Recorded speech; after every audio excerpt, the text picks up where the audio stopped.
Olá, boa tarde a todos. Eu sou Ana Lemos, sou nutricionista do Hospital dos Lusíadas de Lisboa. Sejam todos muito bem-vindos. Já temos aqui uma salinha composta, portanto vou começar aqui por partilhar a apresentação aqui do nosso webinar, a verdade por trás do glúten. Pronto. O objetivo deste webinar é desmistificar aqui alguns mitos associados à ingestão do glúten, bem como diferenciar aqui 3 patologias que estão aqui agregadas à ingestão do glúten. Vamos então começar por definir afinal o que é o glúten e onde é que ele se encontra. Portanto, o glúten é um conjunto de proteínas de origem vegetal que se encontra no endosperma dos cereais, portanto aqui do grão, da semente. O endosperma é uma camada, portanto é um tecido vegetal do grão, que tem como principal função biológica fornecer aqui nutrientes, portanto nutrir o gérmen da semente para que ela possa germinar e originar uma planta. Portanto, é nesta camada da semente que encontramos o glúten. O glúten é então constituído por 2 proteínas principais, que se designam, assim, um nome um bocadinho esquisito, as prolaminas e as gluteninas, sendo que as prolaminas adquirem um nome distinto de acordo com o tipo de cereal. Por exemplo, no caso do trigo, chamamos de gliadina, no caso do centeio, de secalina, na cevada, ordaína e na aveia, a avenina.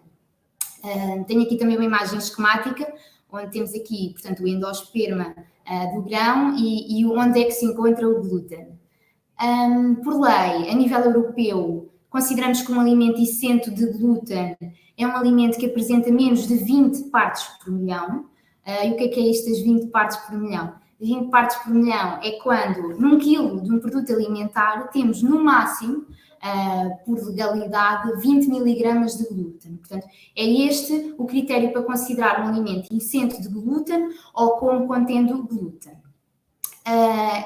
É importante pessoas que têm patologias associadas à ingestão do glúten estarem atentas a estas nomenclaturas, por exemplo, no caso de uma viagem, porque, por exemplo, em países da América do Sul não é utilizado esta menção do isento de glúten. É utilizado sem TACC, que significa sem trigo, sem aveia, sem centeio e sem cevada.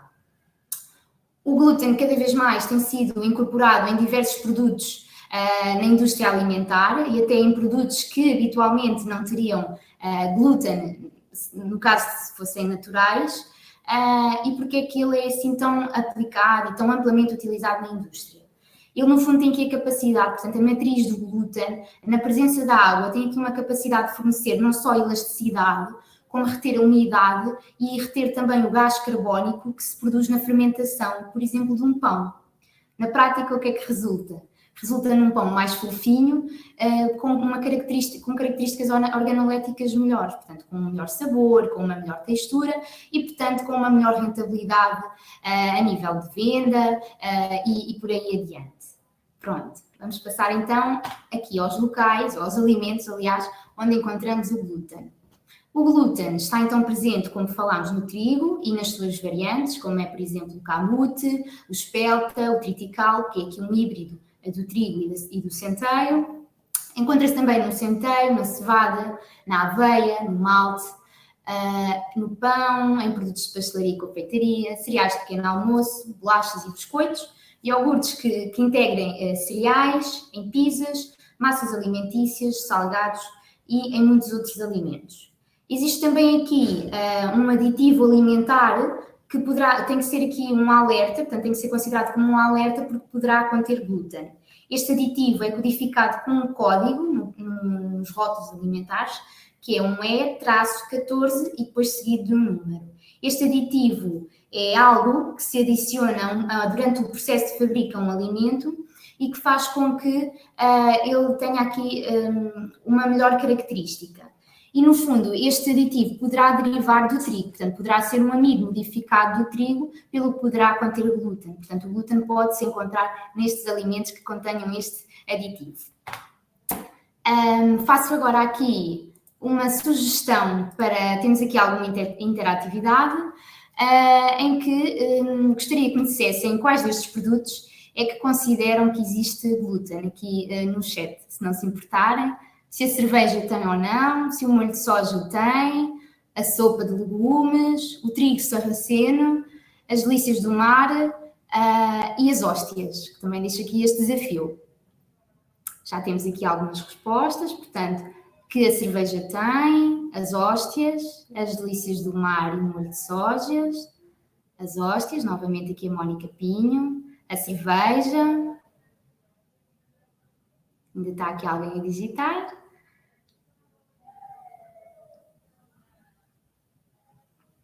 Cerveja, molho de soja, as delícias e as hóstias. Pronto, já temos aqui algumas respostas. As sopas por vezes também, exatamente. Pronto, vamos então aqui avançar. Exato, portanto, a cerveja, como é um produto que resulta da fermentação da cevada, contém glúten. Ao contrário de outras bebidas destiladas, que pelo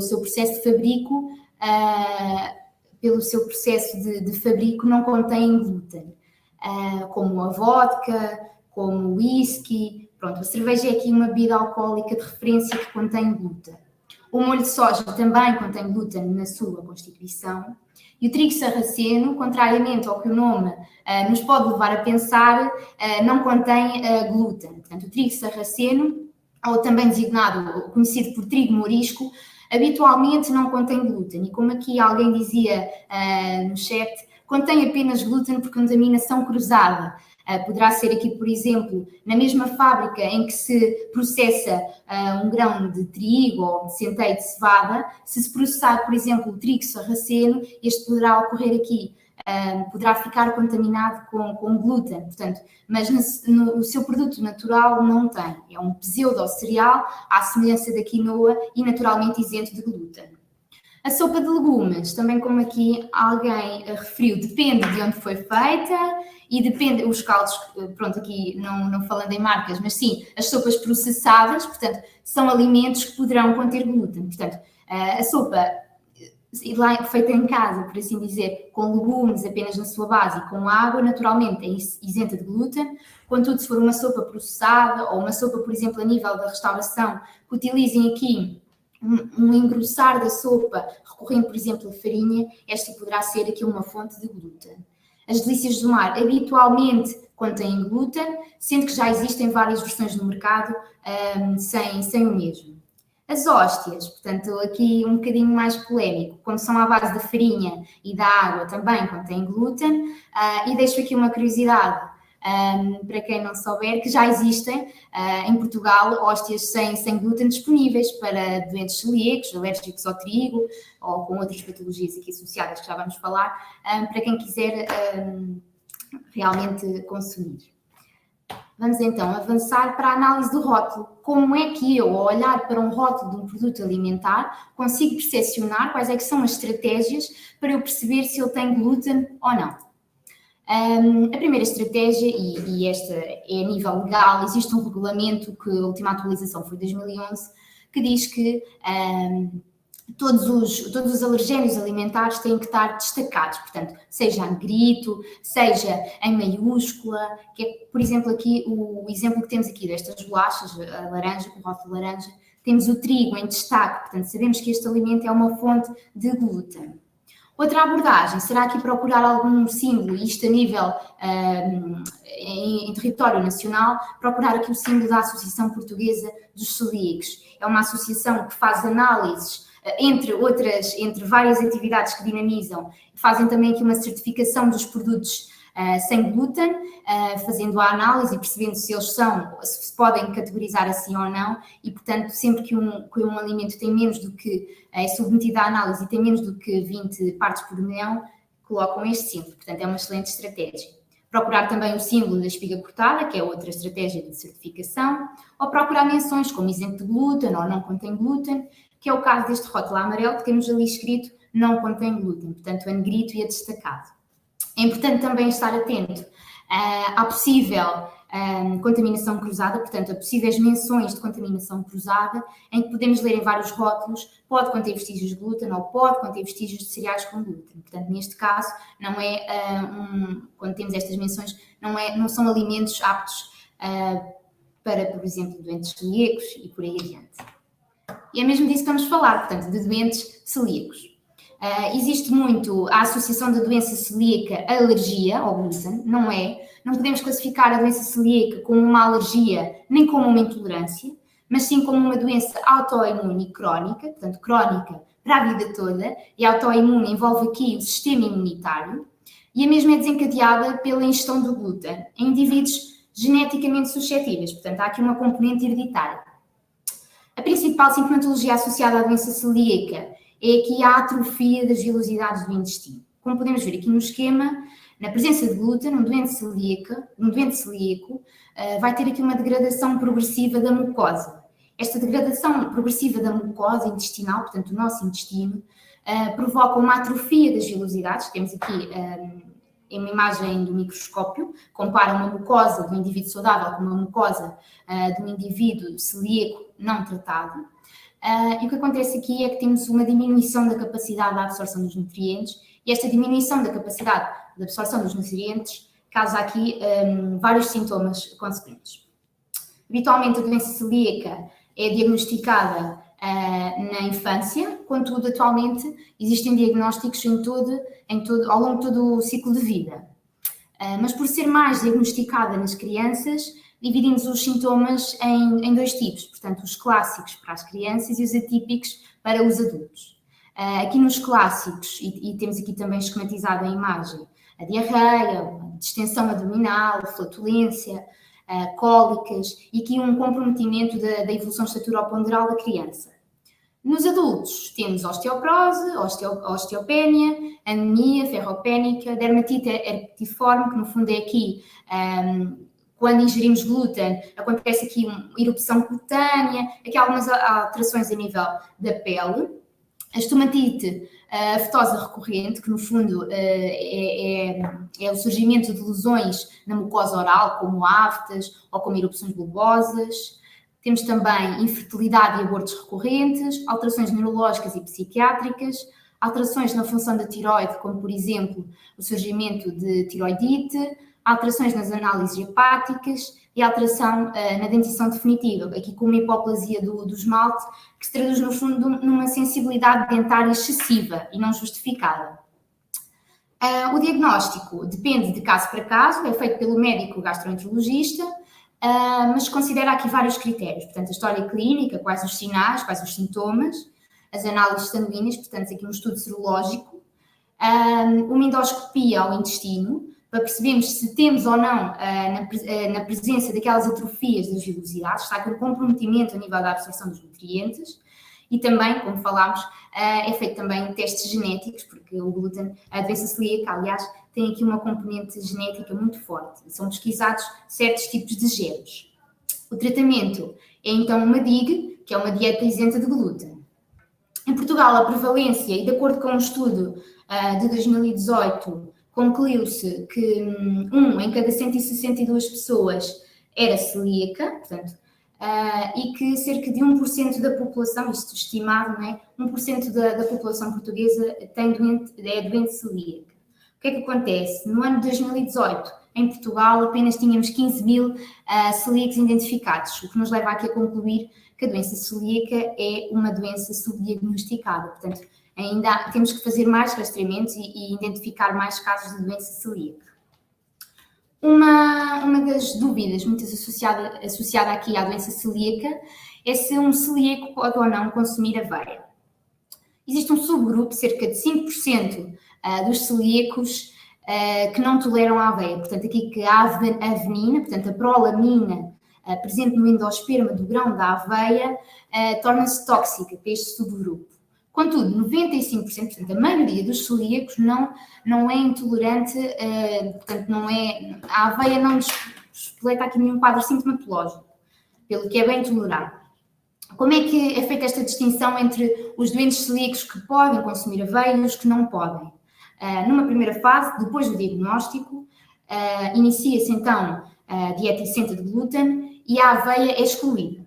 Quando ocorre aqui uma normalização posterior das alterações laboratoriais, dos indicadores específicos para a doença, introduz-se a aveia, isto obviamente aqui sobre uma monitorização muito rigorosa por parte do médico e do nutricionista, e se o doente não tiver aqui nenhuma intercorrência, e pode também aqui fazer a repetição de outras análises, nomeadamente as laboratoriais e a endoscopia, para perceber se o celíaco pode ou não consumir a aveia. Se puder consumir a aveia, deve garantir que ela está livre de contaminação. O que é esta história do livre de contaminação?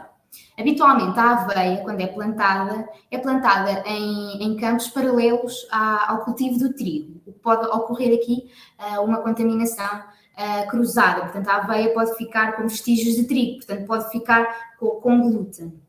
O mesmo acontece a nível do processo fabril, da indústria alimentar. Existem fábricas que até produzem alimentos que não têm trigo na sua constituição, mas o facto dessa mesma fábrica produzir, por exemplo, umas bolachinhas com trigo, poderá aqui influenciar, até porque o glúten é facilmente, dispersa-se facilmente e poderá aqui contaminar o produto com aveia, não o tornando isento de glúten.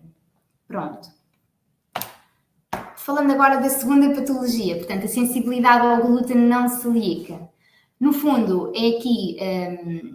É muito semelhante à doença celíaca, a sintomatologia é igual, contudo temos aqui algumas diferenças. É que na sensibilidade ao glúten não celíaca não são verificados os marcadores genéticos, portanto não temos a componente hereditária, aqui a componente genética, não é verificado também alterações serológicas, portanto alterações a nível do sangue, nem histológicas, portanto a mucosa intestinal não sofre aqui uma agressão. Portanto, não há aqui um comprometimento a nível da absorção dos nutrientes. Contudo, o tratamento é também o mesmo aplicado à doença celíaca. Portanto, aqui a prática de uma DIG, uma dieta isenta de glúten. Falando da última patologia, temos então aqui a alergia ao trigo. A alergia ao trigo é sim, ao contrário da doença celíaca, uma alergia e consiste numa reação imunológica que envolve aqui o sistema imunitário. Aqui é uma componente específica do trigo. Atualmente não se sabe bem qual a componente específica, se é aqui a gliadina, a glutenina ou outro componente do trigo, mas sabe-se que nestes doentes não é preciso fazer aqui uma restrição de centeio, de cevada e de aveia, pelo que o tratamento não passa por uma dieta isenta de glúten, mas sim pela exclusão do trigo, dos alimentos que tenham trigo. A sintomatologia desta alergia é variável, pode ir desde uma erupção cutânea, vômito, até um choque anafilático, portanto aqui com consequências como a morte. Portanto tem aqui uma vasta gama de sintomas. Alertar aqui para uma questão que o facto de um produto alimentar ser apto para um celíaco não significa que ele seja apto para um alérgico ao trigo. Isto porque, por exemplo, nós podemos ter amido de trigo num alimento e como esse amido de trigo, pelo processo de fabril fica com uma quantidade tão vestigial de glúten, portanto inferior àquele limite legal dos 20 ppm, esse alimento pode ser considerado isento de glúten. Portanto, apesar de ter lá o amido de trigo, tem uma quantidade tão vestigial que não é considerado como um alimento contendo glúten. Contudo, não é apto, neste caso, para os doentes alérgicos ao trigo. Porquê? Porque esse amido de trigo, por muito vestigial que seja, poderá desencadear aqui uma reação a nível, portanto, uma alergia mesmo ao trigo. Portanto, o trigo, no fundo, continua lá. Pronto. Vamos aqui fazer agora um resumo destas três patologias e diferenciá-las. O que é que se verifica na doença celíaca que não se verifica nas outras duas patologias? Verifica-se alterações histológicas, portanto, a agressão da mucosa intestinal, déficits nutricionais consequentes, não é? A partir do momento que temos a atrofia das velocidades intestinais, temos aqui um déficit de absorção de nutrientes, e também se verifica aqui alterações a nível do sangue, portanto, análises serológicas estão aqui alteradas na doença celíaca somente. A doença celíaca, também existem vários estudos que a associam aqui ao surgimento de outras doenças autoimunes, como, por exemplo, a dermatite herpetiforme ou como a doença tiroidite. Portanto, há aqui uma associação com outras patologias, estão aqui interligadas. A duração da doença celíaca é para toda a vida, como falámos, é uma doença crónica. A da alergia ao trigo é mais uma doença pediátrica, portanto, normalmente desaparece entre os 3 e os 5 anos de idade. A sensibilidade ao glúten não se liga, ainda não existem estudos que possam aqui definir qual a duração desta sensibilidade. Apresento-vos agora aqui um estudo publicado na Ata Médica Portuguesa, de 2016. É o estudo mais recente que existe em Portugal sobre esta temática, que no fundo veio aqui comparar os preços de praticar uma dieta com glúten, portanto um padrão alimentar normal, não é? E substituindo esses produtos por sem glúten, portanto as versões equiparáveis sem glúten. O que é que acontece? Foram aqui estudados 7 categorias, portanto pão, massas, farinha, cereais, pequeno almoço, bolachas, barras de cereais e também aqui algum tipo de alimentação processada. E o que se concluiu é que todas as categorias dos produtos alimentares sem glúten são mais caras, portanto são mais dispendiosas. Verificou-se a maior discrepância de preços nas massas, no pão e nas bolachas, e em média calculou-se um custo acrescido semanal por indivíduo que pratica uma DIG de mais 8,60 € por mês. Portanto, aqui temos aqui a parte financeira também associada à alimentação sem glúten. Agora, vou aqui falar, está aqui alguém a dizer, se a família optar por fazer a dieta isenta de glúten em casa, é multiplicar por 4, é verdade. Vamos passar agora aqui um bocadinho à parte do mito ou verdade. Portanto, vou deixar aqui, tentar esclarecer aqui, pelo menos, espero que esclareça aqui, alguns mitos associados à ingestão do glúten. Pronto. Uma dieta sem glúten é mais saudável? É uma das perguntas que ouvimos muitas vezes. E a resposta é não. Se compararmos o valor nutricional dos produtos alimentares convencionais com os seus equivalentes sem glúten, por exemplo, se pensarmos no pão, o que acontece é que ou nas bolachas, o que acontece é que na maioria das versões, e felizmente cada vez mais o mercado, a indústria tem-se vindo aqui a adaptar um bocadinho e têm surgido novos produtos alimentares sem glúten e cada vez mais saudáveis, mas a maioria ainda se verifica aqui um maior teor de gordura, um maior teor de açúcar e também aqui um maior valor energético, ou seja, mais calorias.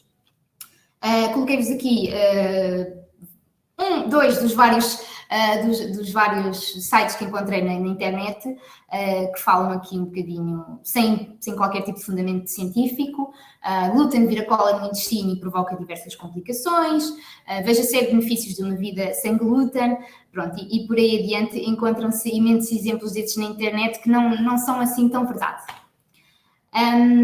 Para comprovar um bocadinho do que eu falei anteriormente, que uma dieta sem glúten é ou não mais saudável, decidi aqui apresentar-vos um exemplo prático de uma bolacha wafer, que não é aqui o mais saudável, mas esse é aqui no caso do exemplo, em que vamos fazer aqui um experimento de comparar o valor nutricional de uma bolacha sem glúten, portanto, a que não tem o símbolo da espiga cortada, com o valor nutricional de uma bolacha, enganei-me, peço desculpa. Vamos comparar o valor nutricional de uma bolacha com glúten e de uma bolacha sem. Portanto, a bolacha sem é que tem o símbolo da espiga cortada. O que é que podemos verificar? Exatamente aquilo que conversámos anteriormente, que existe aqui uma maior quantidade de açúcar, portanto, 31 gramas versus 0,5, e uma quantidade maior de lípidos, portanto, de gordura, de 25,5 vezes 22. Resulta no quê? Num maior valor energético, portanto, em maiores calorias, portanto, 512 quilocalorias na bolacha sem glúten e 434 na bolacha com glúten. Portanto, realmente, uma dieta sem glúten não é necessariamente uma dieta mais saudável. Outra questão muitas vezes associada aqui ao glúten é se a prática de uma dieta sem glúten emagrece. A chave para emagrecer aqui e transversal aqui a todas as abordagens é que o valor energético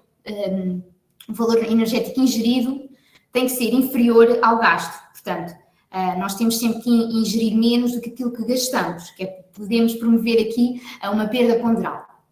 Portanto, esta é aqui a base. Se pensarmos e deixo-vos também aqui 2 títulos que encontrei na internet que falam um bocadinho sobre o emagrecimento milagroso, promete aqui um emagrecimento milagroso com a exclusão do glúten, portanto, dieta sem glúten para enxugar 3 quilos em 9 dias, ou Kim Kardashian adotou esta prática, portanto, uma dieta livre sem glúten que auxilia o emagrecimento rápido, portanto, quase que aqui milagroso. Temos aqui 2 eixos. Quando falamos em excluir o glúten, estamos aqui a falar de excluir o grupo que nos fornece o glúten, portanto, principalmente os cereais e derivados, portanto, aqui os hidratos de carbono, não é? Poderá ocorrer aqui uma menor ingestão alimentar, poderá. E esta ingestão alimentar poderá causar aqui uma perda ponderal. Contudo, voltando um bocadinho à chave que eu falei, isto depende se a ingestão, se aquilo que gastamos é mais ou menos do que estamos a consumir. Outra situação é praticarmos uma dieta sem glúten, portanto, e com isto quer dizer optar pelos produtos alimentares sem glúten e continuar a consumir o pão, as bolachas, as batatas e etc. Peço desculpa, as batatas não. Continuar a consumir as bolachas, a massa e o pão, por exemplo, e optar por versões sem glúten. Portanto, como vimos, são versões que, na maioria das vezes, contêm mais gordura, mais açúcares e mais calorias. Portanto, de todo, não vão ser aqui uma boa abordagem para promover a perda ponderal. Além disso, é importante destacar que, ao retirar o glúten, estamos também aqui a retirar possíveis fontes de vitaminas, nomeadamente vitaminas do complexo B e também de ferro, porque os cereais assentes de glúten são tendencialmente mais pobres nestes nutrientes. Portanto, uma dieta sem glúten emagrece é um mito. Agora, aqui em jeito de conclusão, quero deixar aqui algumas últimas mensagens, que atualmente não existe evidência científica que fundamente que um indivíduo saudável tenha alguma vantagem em praticar uma dieta isenta de glúten. E por último, aqui associado à última frase, é importante rastrear aqui as pessoas que sentem que têm uma reação à ingestão do glúten e do trigo. Este rastreamento deve ser feito por especialistas, portanto, por gastroenterologistas, por nutricionistas, e as pessoas só devem iniciar esta dieta após o diagnóstico. Portanto, se houver aqui, por exemplo, uma doença celíaca, é importante que ela esteja diagnosticada, ou uma sensibilidade ao glúten não celíaca, ou mesmo uma alergia ao trigo. Portanto, não iniciem uma alimentação sem glúten sem terem aqui, no fundo, um fundamento e, claro, um apoio e uma monitorização. E pronto, é estas mensagens finais. Agradeço imenso a todos os presentes. Espero que tenha correspondido aqui um bocadinho às expectativas. E agora vou abrir aqui um tempinho para dúvidas, para questões, para observações, críticas, melhorias, etc.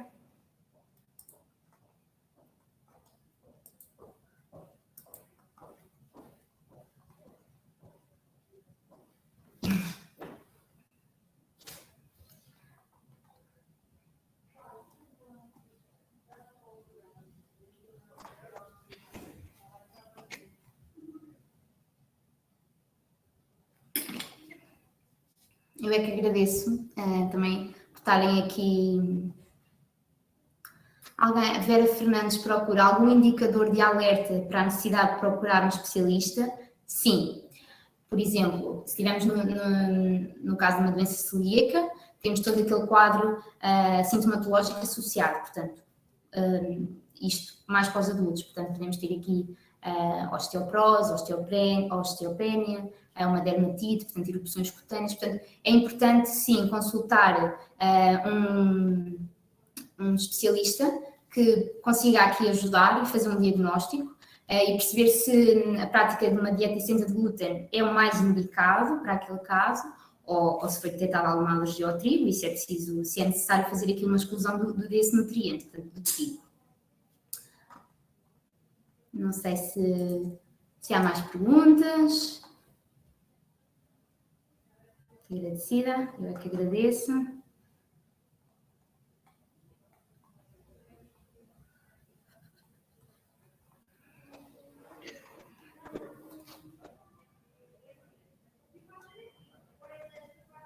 O grande desafio é fazer pão. É verdade.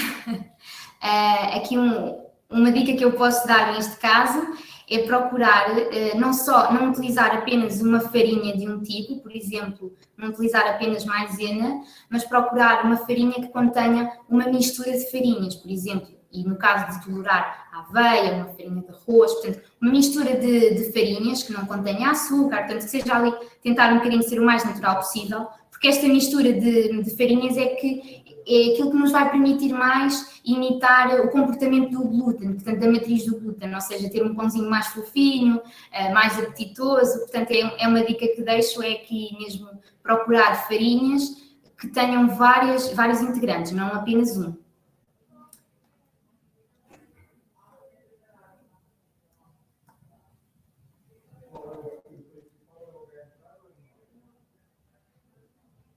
Exato, sim, também existem ótimas opções de farinhas, está aqui a Susana Fernandes a dizer, existem ótimas farinhas no mercado, que poderá optar para fazer aqui um pão mais fofinho.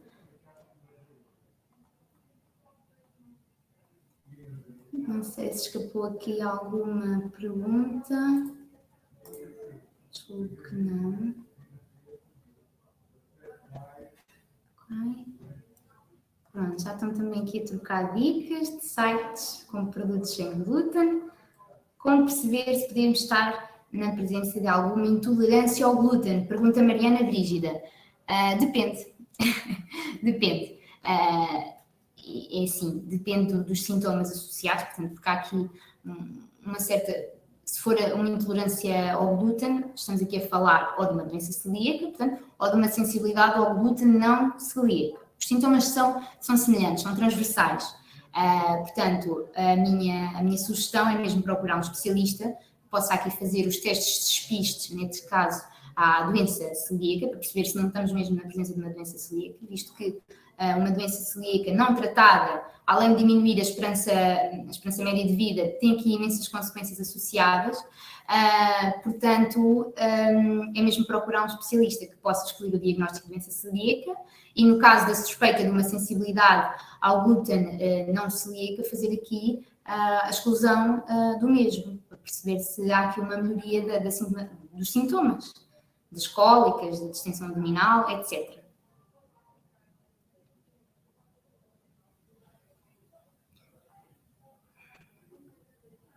Obrigada eu.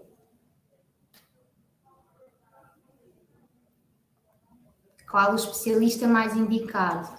Neste caso do despiste da doença celíaca, o especialista é o médico, portanto é o médico gastroenterologista que poderá pedir aqui não só as análises sanguíneas, portanto um estudo serológico, procura uns marcadores específicos, poderá também, faz aqui um historial da história clínica, quais os sinais, quais os sintomas, bem como a endoscopia à parte inicial do intestino, portanto ao duodeno, para retirar aqui uma porção para perceber a nível microscópico se o mesmo está ou não agredido.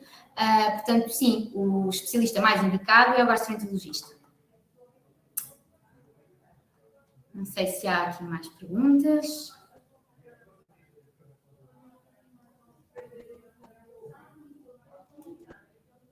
Relativamente à sensibilidade ao glúten. O especialista continua a ser tanto o gastroenterologista, como aqui também um bocadinho o apoio da nutrição, porque é sempre importante fazer um despiste da doença celíaca, porque tem consequências a longo prazo muito graves, portanto é sempre preciso excluir aqui esta patologia primeiro, antes de diagnosticar uma sensibilidade ao glúten não celíaca.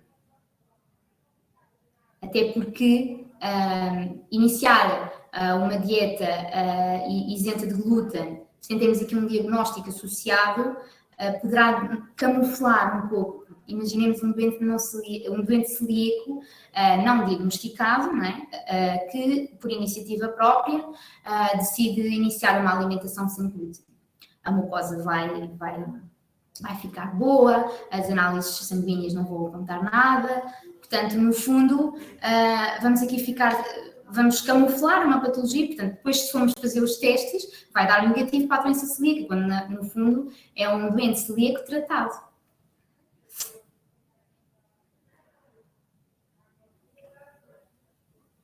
qual a sua experiência com a adesão à dieta isenta de glúten na adolescência? Em crianças parece mais fácil de controlar. O mercado, portanto, a indústria alimentar, como eu referi há pouco, tem cada vez mais adaptou-se imenso e surgiram novos produtos alimentares, bem como em Portugal, felizmente, já temos vários restaurantes certificados aptos para doentes celíacos ou para sensíveis ao glúten. E pelo que eu acho que na adolescência aqui também irão um bocadinho ao encontro se for um diagnóstico nesta fase, perceber quais os alimentos que se gostava antes e optar aqui pelas versões sem glúten. E claro, é fundamental ter aqui o apoio também dos nutricionistas, da nutrição, para fazer aqui esta adaptação, um plano individualizado, personalizado. Não sei se há aqui mais alguma pergunta, espero que tenha ajudado.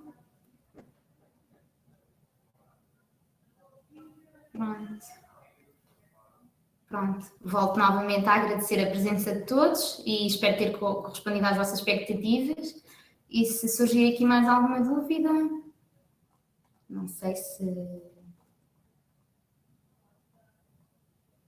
Pronto, muito obrigada a todos e desejo-vos um resto de uma boa tarde.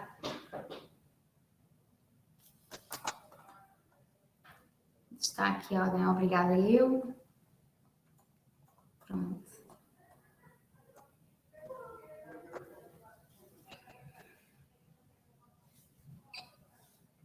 Boa tarde.